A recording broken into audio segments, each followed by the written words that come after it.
Hi there, my name's Elizabeth and I like to sew smart. Today I'm going to show you how to sew smart making handles.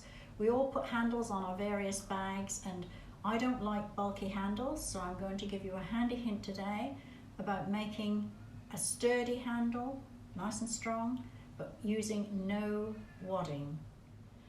This is a bag that I'm about to sew in a project, and I'm going to actually join the seams in the bottom of my bag so that my handles will actually be included in that seam to give the bag extra strength, and I will stitch them down on the top of the bag all the way up. Now this is a 4-inch strip.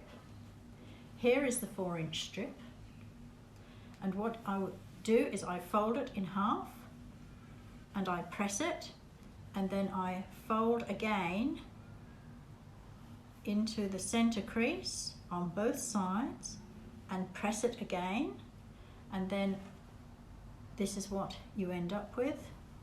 You end up with a 1-inch handle, a 1-inch width handle. And what I'm going to do now is just stitch 1/8 of an inch down each of the edges of the handle. I'll take that to the machine and do it, but that gives you a 4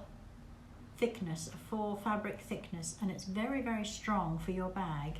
So I'm just going to take mine to the machine and stitch down either side, and it's a very useful thing. I always like to leave about 4 inches between my handles. That's a very safe distance, but of course your bags might be a different size to this. You might prefer to bring them a bit closer or take them out a bit further.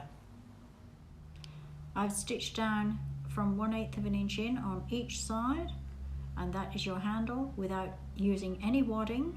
You can now stitch that down to the top of your bag pieces, and it will last you as long as your bag lasts without you having to struggle with putting wadding into the handle and pushing it all through. But it's really a good technique, and it's one I recommend.